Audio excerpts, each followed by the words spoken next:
¿Cuántos creen que la palabra del Señor es para nosotros hoy? Voy a hacer otro intento. ¿Cuántos creemos que la palabra del Señor es para mí hoy? Así será. Así que asegúrese, retenerla, como dice el libro de Santiago, que no solamente seamos oidores de su palabra, sino hacedores de ella. Porque para oír es muy fácil, para hacer se nos convierte en un problema muchas veces. Por eso queremos el tema de esta mañana, aunque el lema del mes es la iglesia renovando su compromiso con el Señor, el tema de esta mañana que queremos hablar es soltando las cargas. Soltando las cargas. ¿Por qué soltando las cargas? Porque muchas veces nos acostumbramos a ella y andamos con ella y probablemente algunos ni se dan cuenta que andan con carga.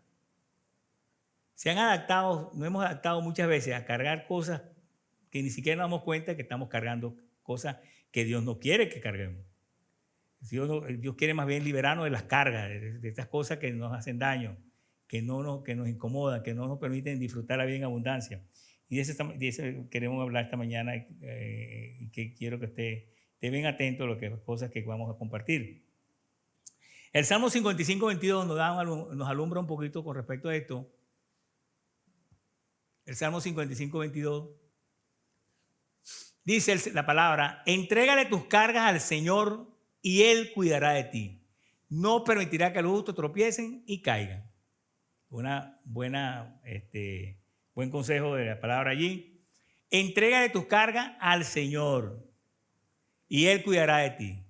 Y no permitirá que los justos tropiecen y caigan. Entonces la importancia del Señor nos está pidiendo: entrégame tu carga. O sea, no cargue. ¿Cuál es la idea de cargar con ella?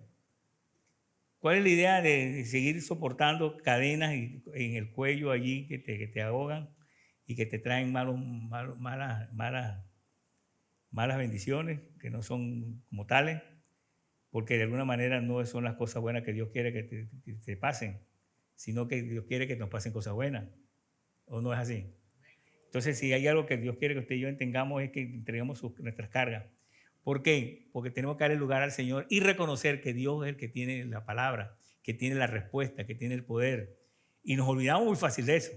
Como dice el Salmo 103, que no nos olvidemos: alma mía, bendice al Señor y no olvide ninguno de sus beneficios, porque Él es el que te perdona, que te sacia, que te corona, que te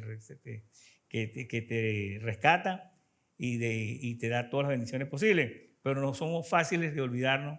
Somos fáciles de olvidarnos de todos esos detalles. Entonces, y por eso el Salmo 127, 1.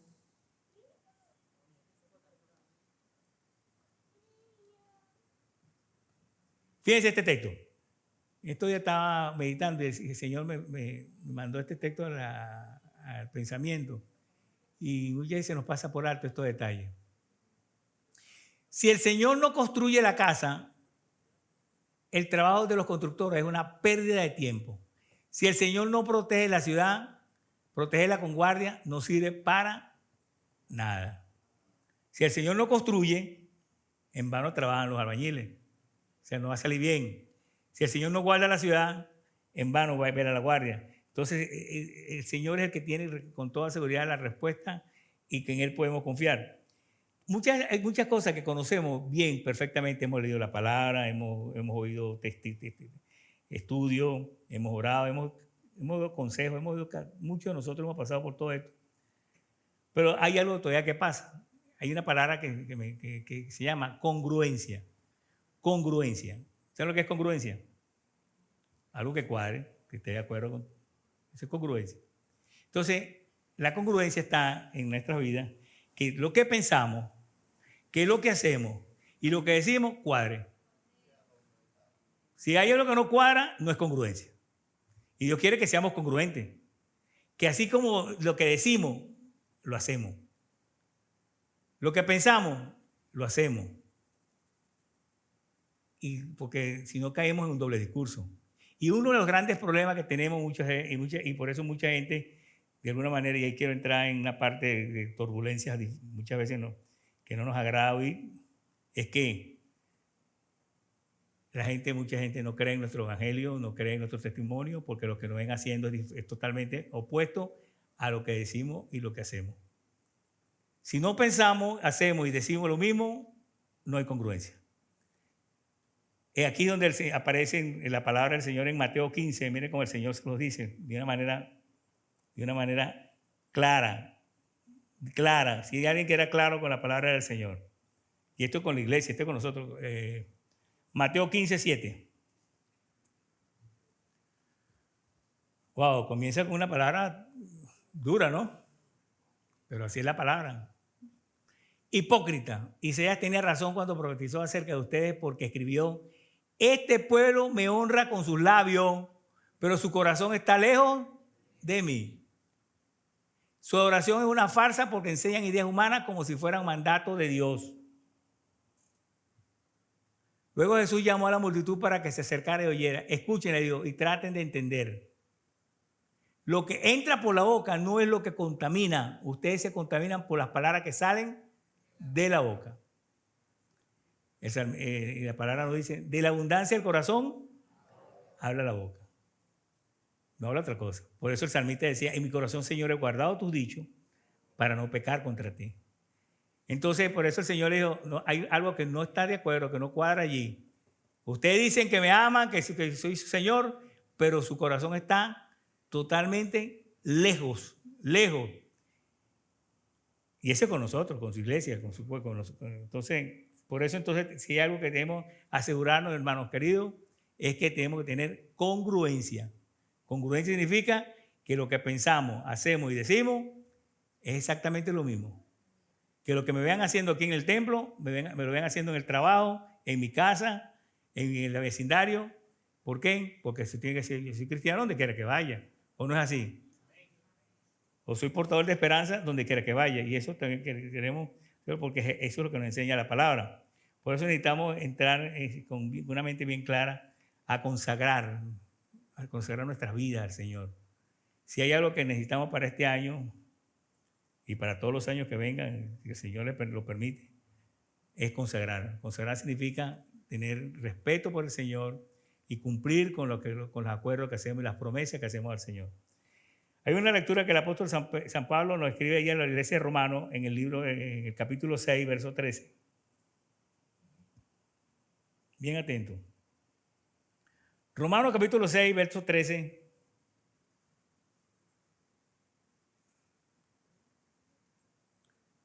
No dejen que ninguna parte de su cuerpo se convierta en un instrumento de mal para servir al pecado. En cambio, entréguense completamente a Dios, porque antes estaban muertos, pero ahora tienen vida nueva. Así que usen todo su cuerpo como un instrumento para hacer lo que es correcto para la gloria de Dios. El pecado ya no es más su amo, porque ustedes ya no viven bajo su exigencia de la ley. En cambio, viven en la libertad de la gracia de Dios. Ahora bien, ¿eso significa que podemos seguir pecando porque la gracia de Dios nos ha liberado de la ley? Claro que no. Claro que no. ¿No se dan cuenta de que uno se convierte en esclavo de todo lo que decide obedecer? Uno puede ser esclavo del pecado, lo cual lleva a la muerte, o puede decidir obedecer a Dios, lo cual lleva a una vida recta. Antes ustedes eran esclavos del pecado, pero gracias a Dios ahora obedecen de todo corazón la enseñanza que les hemos dado. Ahora son libres de la esclavitud del pecado y se han hecho esclavos de la vida recta. Uso la ilustración de la esclavitud para ayudarlos a entender todo esto, dice el apóstol San Pablo, porque la naturaleza humana de ustedes es débil. En el pasado se dejaron esclavizar por la impureza y el desenfreno, lo cual los hundió aún más en el pecado. Ahora deben entregarse como esclavos a la vida recta para llegar a ser santos. Wow. Cuando eran esclavos del pecado estaban libres de la obligación de hacer lo correcto. ¿Y cuál fue la consecuencia? Que ahora están avergonzados de las cosas que solían hacer, cosas que terminan en la condenación eterna. Por eso el apóstol San Pablo escribe aquí en la iglesia de Romanos que tenemos que consagrar todo nuestro ser, alma, cuerpo y espíritu, para servir al Señor. Usted no puede prestar, dice, no puede prestar ninguna parte de su cuerpo para servir al pecado. Y ahí comienzan nuestras dificultades muchas veces. Si usted y yo no estamos sirviéndole al Señor como Dios quiere que sea, en pulcritud, en santidad, en pureza, algo no está bien. Le estamos haciendo un favor y no al Señor. Estamos haciéndole un favor al enemigo cuando usted y yo giramos y nos inclinamos hacia vivir una vida de pecado y practicar cosas y hacer cosas que no agradan al Señor. Y eso indica que su amor por el Señor está en telejuicio, porque dice la palabra, si me amáis, guardad mi mandamiento. ¿No dice la palabra? Si nosotros amamos al Señor, tenemos que vivir vidas santas, vidas que le agraden al Señor. Así que es una disposición que usted y yo consagramos. Señor, yo voy a consagrar mis pensamientos, mis pasos, mis ojos, lo que hablo, lo que digo, todas estas cosas, Señor, para honrarte y obedecer. Entonces tenemos que estar bien pendientes, como cantábamos el domingo pasado. Hacemos promesa de ser dignos seguidores del Señor Jesús. Segunda de Timoteo capítulo 2, verso 15, también nos recuerda algo interesante, que es bueno que recordarlo. Esfuérzate para poder presentarte delante de Dios y recibir su aprobación. Sé un buen obrero, alguien que no tiene de qué avergonzarse y que explica correctamente la palabra de verdad. Evita las conversaciones inútiles y necias que solo llevan a la conducta cada vez más mundana. Este tipo de conversaciones se extiende como el cáncer, así como el caso de Himeneo y Fileto.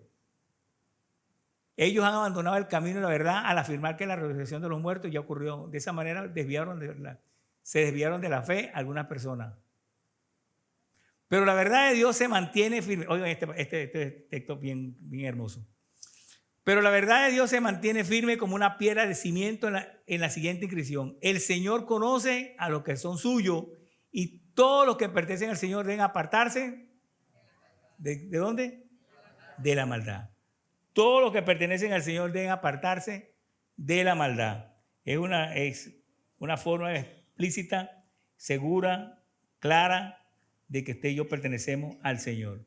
La gente debe notar la diferencia que usted no pertenece al montón, al pecado, a la maldad. Usted y yo debemos ser diferentes, marcar diferencia y que se note. Como decía el aforismo romano, la mujer de César no solamente debe ser honesta, sino parecerlo. O sea, que de alguna manera demos evidencia clara de que pertenecemos a un grupo selecto del corazón de Dios. Efesios 5, verso 8, también nos recuerda algo bien hermoso. Pues antes ustedes estaban llenos de oscuridad, pero ahora tienen luz que proviene del Señor. Por lo tanto, vivan como gente de luz. El 9. Pues esa luz que está dentro de ustedes produce solo cosas buenas, rectas y verdaderas. Usted y yo no podemos estar en oscuridad. Si tenemos Jesús, dijo, yo soy la luz del mundo, el que está en mí, cree en mí, no andarán en tinieblas. Si Jesús está en nosotros, con nosotros, ¿cómo usted y yo podemos andar? En luz. No dice que somos la luz del mundo. Estamos para alumbrar, para brillar, porque en un mundo de oscuridad y tiniebla no podemos esperar que la gente haga cosas buenas. Y usted y yo estamos para brillar. Y acuérdense que el que está acostumbrado a vivir en la oscuridad, la luz le hace daño. Su luz va a molestar, va a incomodar. Así que de alguna manera asegúrese de brillar con la luz de Cristo. Porque de alguna manera esa luz que está dentro de nosotros produce solamente cosas buenas. Y no hay duda de que Dios quiere que usted y yo hagamos cosas que le honren. Hebreos capítulo 12, verso 1, también nos recuerda algo bien interesante. Bien atento a este pasaje, que lo hemos hablado en otras ocasiones, pero tiene que ver con este año que comienza, que estamos empezando este maratón de este 2024. Hebreos capítulo 12, miren, por lo tanto, ya que estamos rodeados por una enorme multitud de testigos de la vida de fe, quitémonos todo peso que nos impida correr. Todo peso. ¿Cuál es el tema esta mañana? Soltando las cargas. Quitemos todo peso que nos impide correr, especialmente el pecado que tan fácilmente nos hace tropezar, y corramos con perseverancia la carrera que Dios nos ha puesto por delante.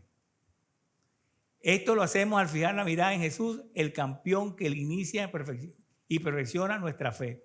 Debido al gozo que le esperaba, Jesús soportó la cruz sin importar la vergüenza que ésta representaba. Ahora está sentado en el lugar de honor junto al trono de Dios. Piensen en toda la hostilidad que soportó por parte de los pecadores, así no se cansarán ni se darán por vencidos. Cuando usted y yo estemos sintiendo cansancio, acordémonos que Jesús hizo la carrera más extraordinaria de sacrificio por amor a nosotros. Por eso dice, puesto los ojos en Jesús, el autor y consumador de la fe. Pero dice, para que usted y yo podamos terminar esta carrera, que es un maratón, que hemos iniciado, quitémonos el peso que nos asedia, el pecado que usted y yo tenemos probablemente oculto, que usted cree que la gente no lo sabe, que el Señor no lo sabe, y el Señor lo sabe todo. Dice la palabra que ante sus ojos no quedará nada oculto. O sea, no piense que Dios es tonto.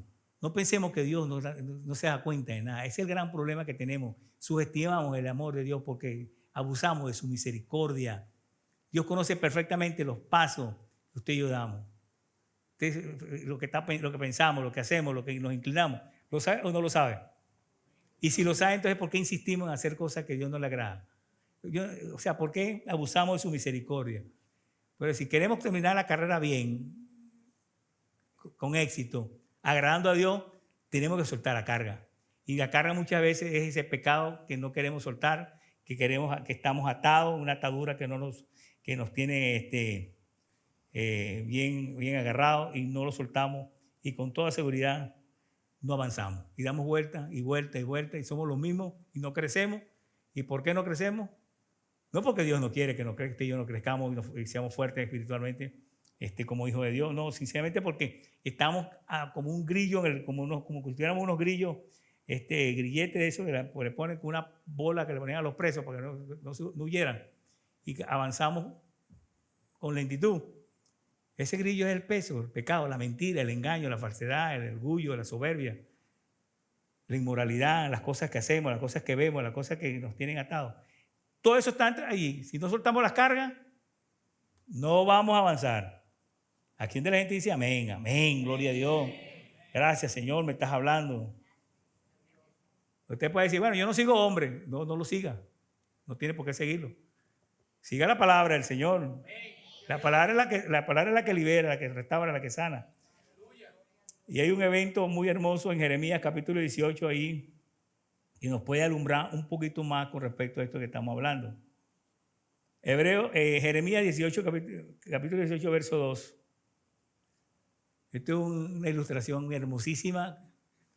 El Señor le dice a Jeremías, vas al taller del alfarero y allí te hablaré. El alfarero, donde hacían preparaciones ahí de diferentes cosas, ¿no? Que trabajaban.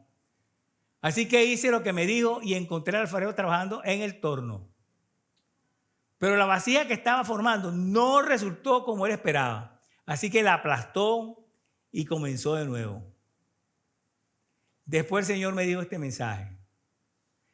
Oh Israel, yo quisiera que hiciéramos una paráfrasis allí. La paráfrasis significa que quitamos una palabra, la cambiamos por otra sin que pierda la esencia. Entonces no vamos a decir Israel, ponga su nombre a ver cómo suena. A ver cómo suena. Vamos a decirlo, yo lo decía en voz alta, yo decía el mío, por supuesto, no puedo decir otro. Y usted va a decir el suyo. ¿Se me explico? A ver qué nos dice la palabra en este texto. Oh, Giovanni. Oye, no todos hablaron. Otro intento más. Oh, Giovanni. Ok, ahora sí se oyó un poquito mejor. Igualito si no lo dice, Dios lo sabe. No puedo hacer contigo lo mismo que hizo el alfarero con el barro. De la misma manera que el barro está en manos del alfarero, así estás en mis manos. Esta mañana, doblemente, es un buen tiempo para pensar y reflexionar sobre las cosas que Dios quiere hacer con nosotros. Dice que Jeremías bajó, estaba el alfarero allí trabajando, y vio cuando estaba preparando una vasija, estaba ahí haciendo con su material, y vio que no quedó bien, no le agradó cómo estaba, y dice que la aplastó. Y comenzó a trabajar de nuevo, y la hizo de nuevo. Y le dice, Estás observando lo que estás viendo, lo que te estoy mostrando. No puedo hacer con tu vida lo mismo. O sea, lo que estás viviendo ahora, puedo quitártelo. Lo que estás pasando ahora, puedo quitártelo y hacerte de nuevo. Ahora, la pregunta mía es también, ¿usted está contento? No tiene por qué responderme, pero el corazón Dios lo conoce perfectamente. ¿Usted está contento de la manera como está viviendo su vida cristiana? ¿Usted está bien satisfecho? Si está bien satisfecho, no es candidato entonces a que el alfarero haga algo por usted esta mañana. Si está satisfecho. Ahora, si no está satisfecho y quiere que Dios haga algo, deje que Dios esta mañana haga algo por nosotros. Y nos haga de nuevo. Y nos ponga ese corazón mejor que lo que tenemos. Acuérdense que el barro no discute con el alfarero. El barro no discute con el alfarero. El barro cede para que el alfarero haga su trabajo. Y es lo que Dios quiere en esta mañana, con toda seguridad hacer. No se le olvide ese detalle, que eso vamos a llevarlo al altar, lo vamos a recordar al final. Una experiencia hermosísima que Jesús nos mostró. Y quiero hacer una ilustración con respecto al año. Cuando comenzamos el año 2023, enero del año pasado, hicimos, bueno, muchos pensaban, oye, ¿cómo será este año? La situación está difícil, las cosas no están bien. Todas esas cosas que todos unos pensamos.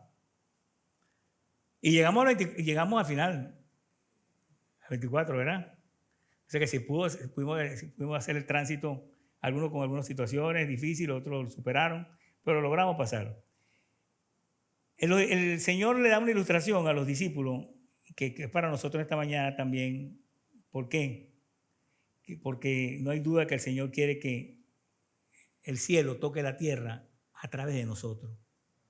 Porque usted y yo somos ciudadanos del cielo, no somos ciudadanos de la tierra. Y el Señor le enseña a sus discípulos un pasaje hermosísimo, una experiencia hermosa, que imaginemos que estamos ahorita en el año, que estamos en 1 de enero del 24, y ya hace 14 días.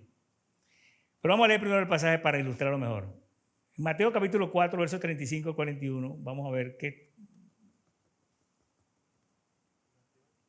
Mateo 4, 35 al 41.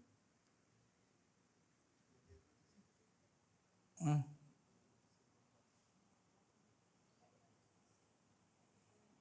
está ahí? Mal copiado. Alguien que me ayude con la tormenta en el.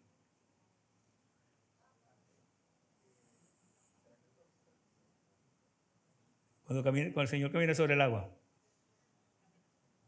Ubícalo allí rapidito, fue que no te mal el texto. 14, ¿verdad? Es Mateo 14. Cuando estabas pasando el bloqueo me comí el 1. Ok, ahora sí.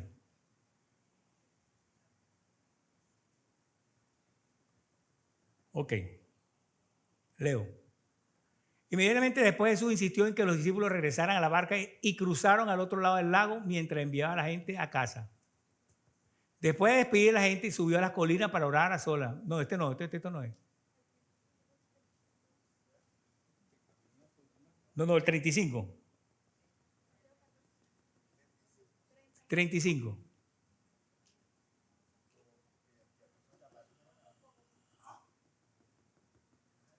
Así, 14:35. Yo sabía que no está tan pelado. Disculpen la expresión. No, pero es que Mateo 14:35.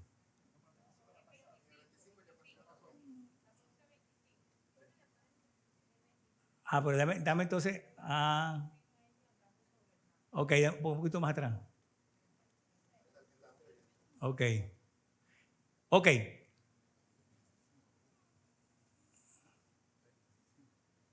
Dame, pon el 21 momentico. Que quiero ilustrar cuando se montan. Ok. Inmediatamente Jesús insistió en que los discípulos regresaran a la barca y cruzaran al otro lado del lago mientras le enviaba a la gente a casa. Después de despedir a la gente, subió a las colinas para orar a solas. Mientras estaba allí solo, cayó la noche. Mientras tanto, los discípulos se encontraban en problemas lejos de tierra firme, ya que se había levantado un fuerte viento y luchaban contra grandes olas. A eso de las 3 de la madrugada, Jesús se acercó a ellos caminando sobre el agua. Cuando los discípulos lo vieron caminar sobre las aguas, quedaron aterrados, llenos de miedo, clamaron: ¡es un fantasma! Pero Jesús le habló de inmediato: no tengan miedo, tengan ánimo, yo estoy aquí. Entonces Pedro lo llamó: Señor, si realmente eres tú, mándame que vaya hacia ti caminando sobre el agua. Sí, ven, dijo Jesús. Entonces Pedro se bajó por el costado de la barca y caminó sobre el agua hacia Jesús. Pero cuando vio el fuerte viento y las olas se aterrorizó y comenzó a hundirse. ¡Sálvame, Señor! De inmediato Jesús extendió la mano y lo agarró. ¿Tienes tan poca fe?, le dijo Jesús. ¿Por qué dudaste de mí? Cuando subieron de nuevo a la barca, el viento se detuvo. Entonces los discípulos le oraron: ¿de verdad eres el Hijo de Dios?, exclamaron. Fíjense este caso. Ya el Señor había mostrado algunos milagros, ya habían visto al Señor hacer algunos milagros. Y el Señor, como de costumbre, se fue a orar. Él toma siempre tiempo para orar y se fue a las colinas a orar. Y los discípulos se quedaron allí en la barca esperando que el Señor regresara. Pero dice que en la madrugada el Señor caminó sobre las aguas y se fue hacia donde estaba la barca. Y cuando lo vieron al Señor, ¿qué pasó con ellos? Se asustaron. ¡Un fantasma! Imagínate el miedo, el susto que se dieron. El Señor dijo: no tengan miedo, soy yo. Cuando Pedro, el apóstol San Pedro, vio al Señor caminando sobre las aguas, se animó. Oye, Señor, yo también yo quiero caminar como las aguas como tú. Oye, imagínate tú que irán a decir a mis familiares cuando vean caminando sobre las aguas.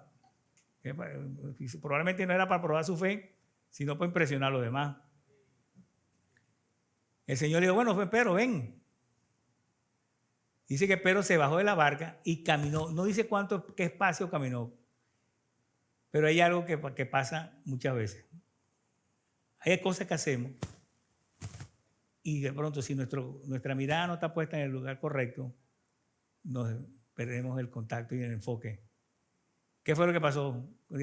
Cuando Pedro oyó el movimiento del viento, oyó la brisa fuerte, la tormenta, ¿qué dice? Se asustó y comenzó a hundirse. Y ahí comenzó: Señor, sálvame, Señor, me ahogo. Y el Señor atendió su mano y lo agarró. Entonces, ¿qué dice el Colosenses 3:1? Puestos los ojos en Jesús, con la mirada puesta en el cielo. Mientras usted y yo tengamos la mirada puesta en el Señor y puesta en el lugar correcto, vamos a salir bien.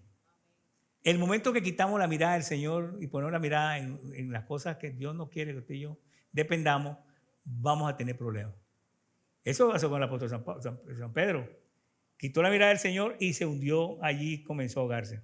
Entonces, una enseñanza es: si usted y yo queremos atravesar este año 24, tenemos que mantenernos firmes con nuestra mirada puesta en el Señor, porque con toda seguridad vamos a pasar unos sustos, incomodidades, tropiezos, situaciones, pero el Señor está allí para darnos su mano y protegernos de todas las bendiciones que quiere darnos y protegernos de todo mal y todo ataque despiadado del enemigo.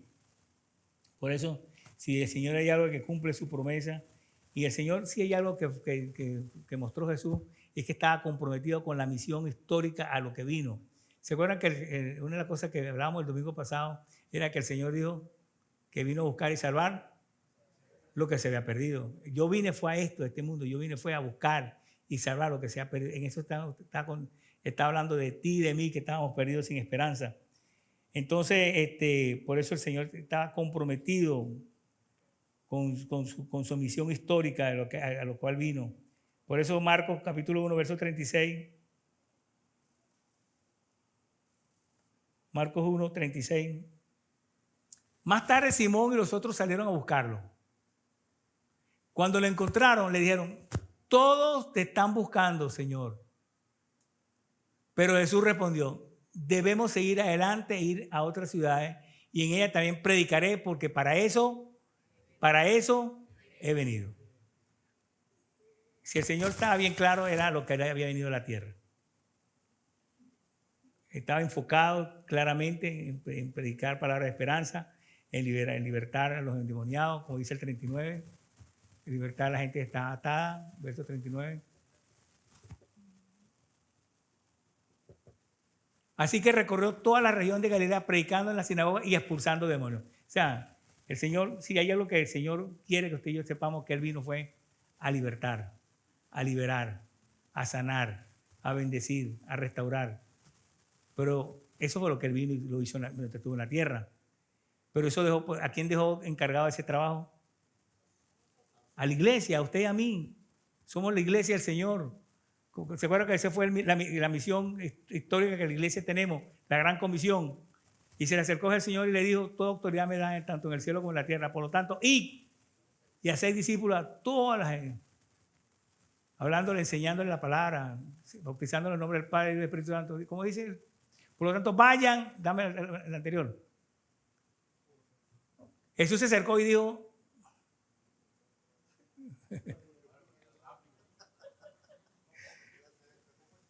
debe el 18 para comenzar bien. Jesús se acercó y dijo a sus discípulos: se me ha dado toda autoridad en el cielo y en la tierra. Ahora mire, este es para nosotros. Por lo tanto, vayan, y Génesis, y hagan discípulos de todas las naciones, bautizándolos en el nombre del Padre, del Hijo y del Espíritu Santo. Enseñen a los nuevos discípulos a obedecer todos los mandatos que les he dado, y tengan por seguro esto, que estoy con ustedes siempre hasta el fin de los tiempos. Dile a tu hermano que está a tu lado: es contigo de las cosas. Dile: es contigo. Y respóndele: contigo también. Usted sabe que nosotros para repartir mensajes somos buenísimos. Somos excelentes para repartir. Hoy ese mensaje estuvo bueno para mi mamá, para mi papá, para mi esposa, para mi esposo. Pero nunca para nosotros, ¿verdad? 1 Corintios capítulo 7, verso 33.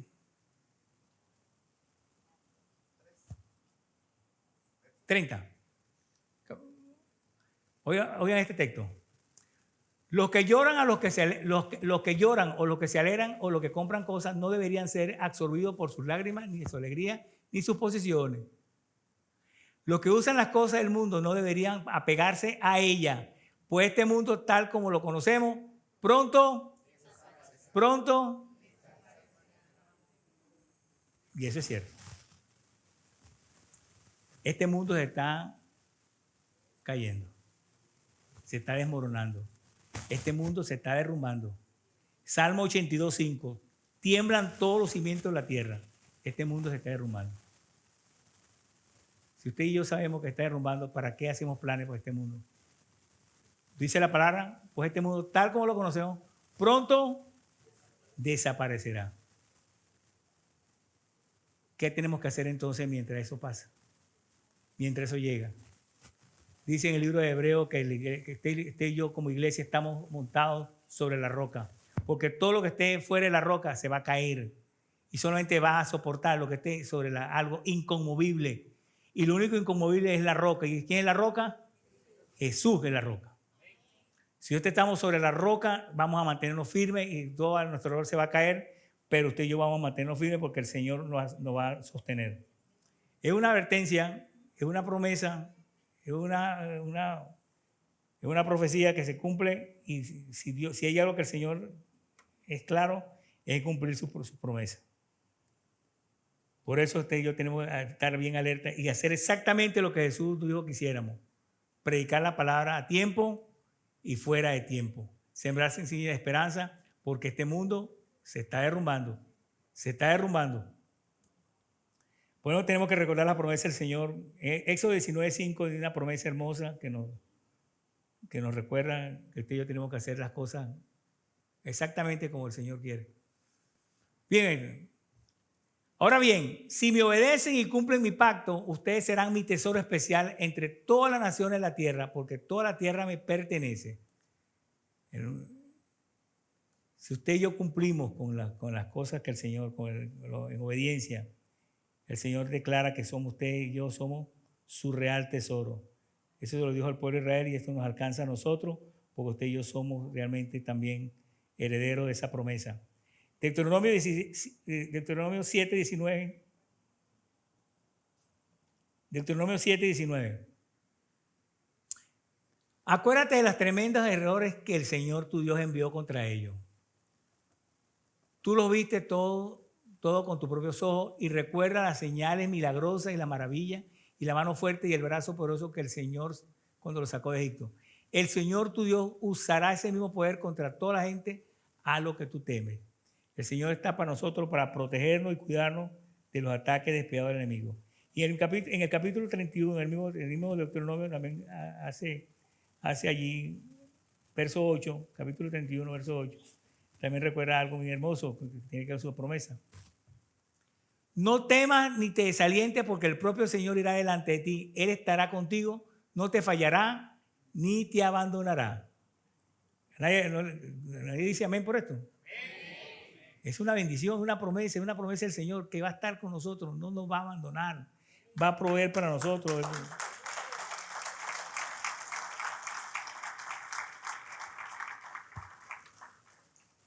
El Salmo 103, versos 17 y 18 también nos recuerda algo precioso.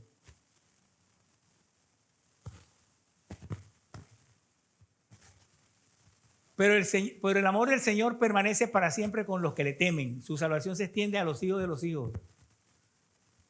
De los que son fieles a su pacto, de los que obedecen su mandamiento. El Señor, su bendición, de alguna manera, está con usted y conmigo. Si usted y yo vamos a ver la mano del Señor, pero tenemos una bendición hermosa, su promesa que se cumple, pero también Dios nos exige que seamos obedientes, que vivamos vidas santas, vidas pulcras, vidas apartadas del mal. Y si hay algo que de alguna manera comentábamos el miércoles pasado aquí en la oración, ¿saben que Job, se acuerdan de Job, verdad? El patriarca. Job no era sacerdote, Job no era pastor, Job no era profeta, Job no era apóstol, Job no era evangelista, Job no era doctor, pero Job dice que era un hombre apartado del mal. Apartado del mal. Y eso es lo que Dios quiere que tengamos. No son los títulos, no son los reconocimientos, lo que Dios quiere en nosotros, sino que tengamos un corazón apartado del mal. Así dice Job capítulo 1, verso 1, lo recuerdan, miren cómo dice. Había un hombre llamado Job que vivía en la tierra de Luz. Era un hombre intachable, de absoluta integridad, que tenía temor a Dios y se mantenía apartado del mal. Usted y yo no necesitamos ser ningunos eruditos, ningunos teólogos. Lo que necesitamos es tener un corazón apartado del mal, apartado de la porquería, del pecado, de la pornografía, de la mentira, del engaño, de la falsedad, para vivir vidas santas, vidas que agraden al Señor. Ese era Job. En cambio, cambia ahora a Job por el nombre, cambiamos a Job por el nombre suyo. Vamos a ver, vamos a hacer ese ejercicio a ver cómo le suena. Ponme nuevamente el verso 1. Cuando diga, yo voy a decir una persona llamada, usted va, en vez de decir Job, te va a poner su nombre. A ver cómo le suena, Había una persona llamada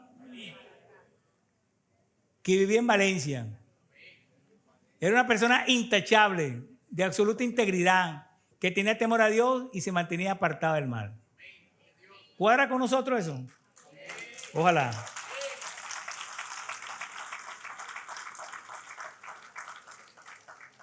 A mí me gustaría que en el epitafio de mi tumba apareciera algo parecido. Ser recordado, ser de bendición, dejar huella de esperanza, de vida santa y que amen a Dios. Eso es lo que Dios quiere que esté en nuestro paso por la tierra.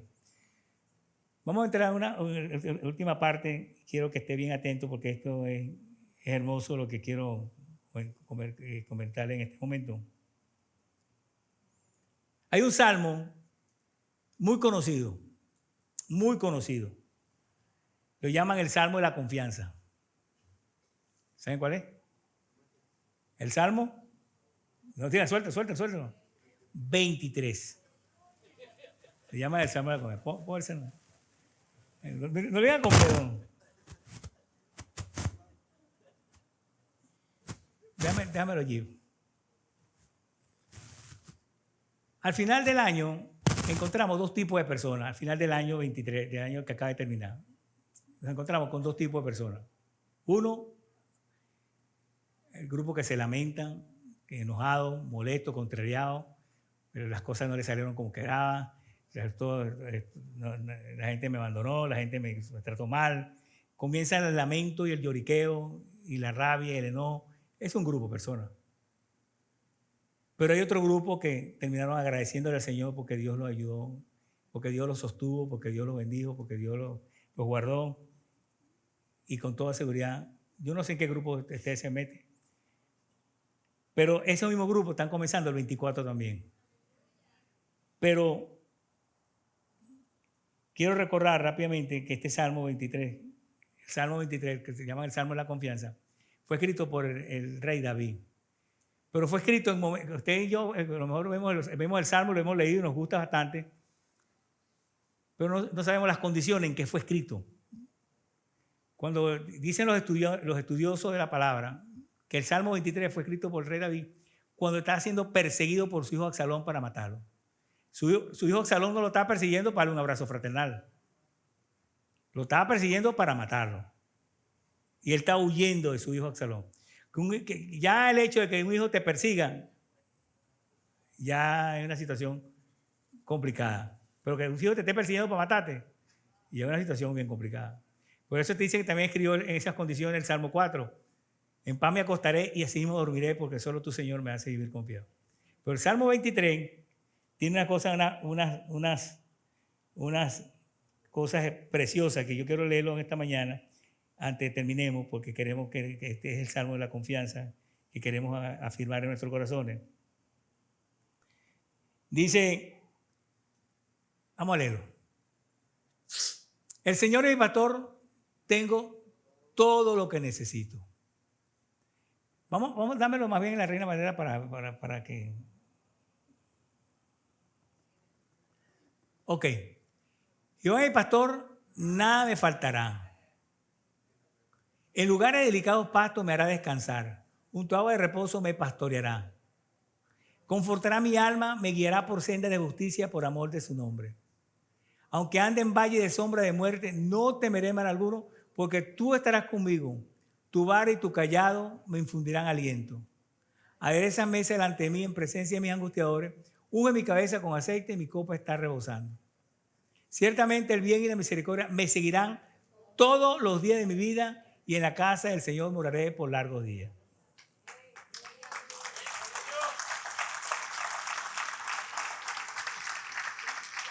En este Salmo 23 hay tres cosas que conseguimos. Tres cosas que no se le vayan a olvidar. Tres cosas que conseguimos. Provisión, que es una. Presencia y protección del Señor. Esas tres P no se lo olviden. Los que estudian conmigo las clases de bautizo, ahí estudiamos las 4 P, que son diferentes a estas 3 P. En el Salmo 23 significa provisión. Jehová es mi pastor y nada me faltará. En lugar dedicado a pasto me hará descansar. Presencia. Ponme el Salmo 23, por favor. Jehová es mi pastor y nada me faltará. En lugar delicado pasto me hará descansar, junto a agua de reposo me pastoreará. Entonces no solamente nos da esa bendición, solamente nos da el alimento, el descanso y nos asegura la guía de llevarnos de la mano. En ese salmo usted encuentra la bendición del Señor, la protección. Sigue adelante con el texto. Confortará mi alma, me guiará por senda de justicia por amor de su nombre.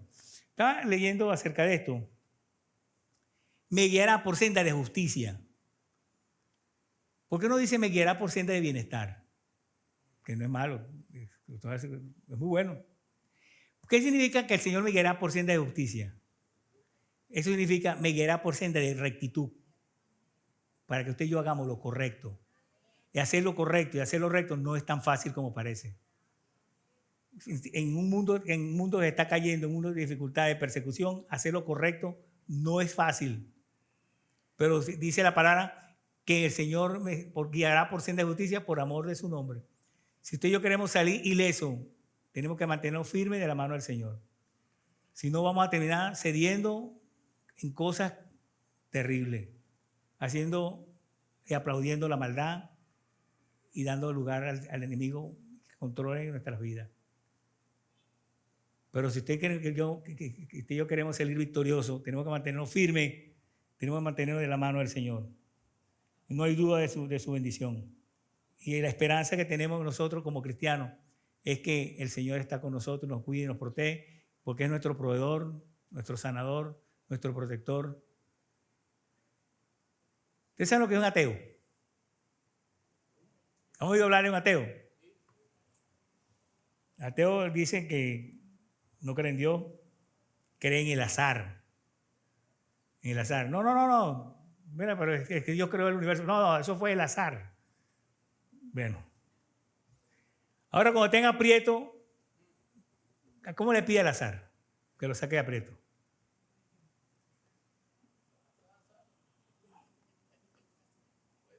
El azar es mi esperanza, imagínate. Pero cuando usted dice Jesús es mi esperanza, no le suena mejor. Cuando yo era estudiante de la universidad hace muchos años, bastantes años, y siempre estábamos en grupo, discutiendo cosas y muchas veces tonterías y perdíamos tiempo en cosas que de alguna manera no valen la pena ni siquiera recordar. Pero me tropecé con un librito que me llamó la atención de una expresión que un comunista dijo, comunista que se dice que no cree en Dios. Decía en una exposición, hablándole a unos cristianos, él decía, quiero que, un comunista expresándose hacia unos cristianos, le decía, quiero que sepa que nuestra posición es mucho más crítica y más difícil que la de ustedes. Porque si ustedes fallan, todavía tienen esperanza en otro mundo. Pero si nosotros fallamos, quedamos con la mano vacía y sin esperanza. Ellos saben que no tienen esperanza. Eso es lo que usted y yo tenemos. Esperanza y confianza. ¿Cómo dice el texto? No me quite el sermón. Confortará mi alma, me guiará por senda de justicia por amor de su nombre. Fíjense este texto. Aunque ande en valle de sombra de muerte, no temeré mal alguno, porque tú estarás conmigo. Tu vara y tu callado me infunden aliento. Aunque ande en valle de sombra de muerte, aunque ande en situaciones de dificultad, aunque ande en medio del dolor, en medio de las situaciones adversas, Señor, tu promesa es que vas a estar conmigo. Y esa es nuestra confianza absoluta que tenemos en el Señor. Por eso el Salmo termina diciendo, aderezas mesa delante de mí en presencia de mis angustiadores. Nos provee, nos da, nos bendice. Unge mi cabeza con aceite, me perfuma la cabeza. Mi copa está rebosando. El que cree en el Señor dice, buscar primeramente el reino de su justicia y demás cosas vendrán por añadidura y en abundancia. Pero fíjate cómo termina esta parte. Ciertamente el bien y la misericordia me seguirán todos los días de mi vida. E incluye el año 23, 22, 21, todos los años para atrás y los años que están por delante. ¿O no es así? ¿Cuántos años cree usted que le faltan para vivir? No me lo diga. Algunos tenemos poco saldo ya. Pero tenemos el tiempo que Dios nos va o no. Pero sea el tiempo que sea, ¿qué dice el texto? Ciertamente el bien y la misericordia me seguirán todos los días de mi vida. No algunos días de mi vida. Dice todo. Y en la casa del Señor moraré por largos días. El Señor puso 2 guardaespaldas. Las manadas de ovejas tenían lo que llaman los perros ovejeros. Eran perros especializados en evitar que las ovejas se salieran del camino para protegerlas de los animales, de los ataques de los zorros, de los lobos, de la fiera que atacaran a las ovejas. Le dicen, el bien y la misericordia te seguirán. Si usted logra voltear, verá que el bien y la misericordia te están siguiendo. Porque es una promesa del Señor. ¿Cuándo? Todo el tiempo. El año 24 se le olvida al Señor. El 23 no se olvidó de nosotros. El 24, entonces ¿para qué estamos inquietos? Dice, no te inquietes ni te angusties. Echa todas tus ansiedades sobre el Señor. Echa todas tus cargas sobre el Señor y Él cuidará de ti. Porque el bien y la misericordia te seguirán todos los días de tu vida. Todos los días de tu vida. Y para finalizar, en la casa del Señor estaremos para toda la eternidad. Es el regalo del Señor.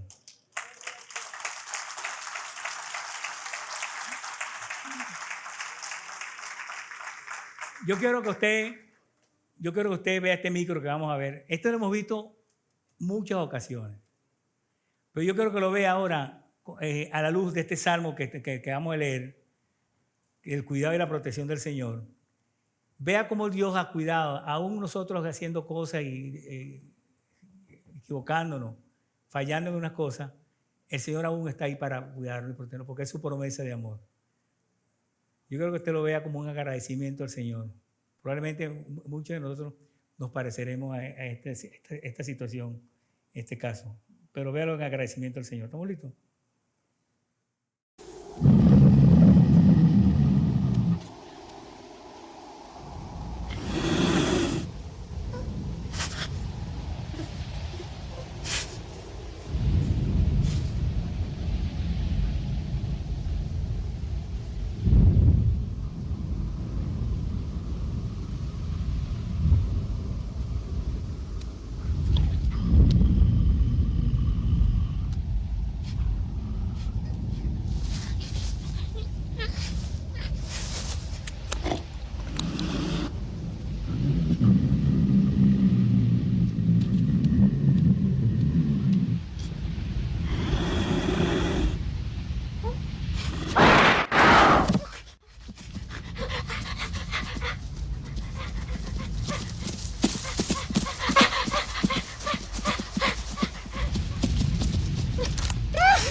Clama a mí y yo te responderé. No hay duda. El enemigo no tiene otro deseo sino destruir tu corazón, tu vida, nuestra vida. Y hacemos cosas muchas veces que el enemigo toma ventaja y toma ocasión para destruirnos. Pero este es un buen momento para clamar Señor. Para clamar Señor. Y el Señor está allí para protegernos. Es su promesa, es su bendición para nosotros. Y no hay duda, dice que Él dijo, no te dejaré ni te abandonaré. Estaré contigo ahí en este momento difícil, pero tenemos que clamar. Yo te digo que cierres tus ojos ahí donde estás.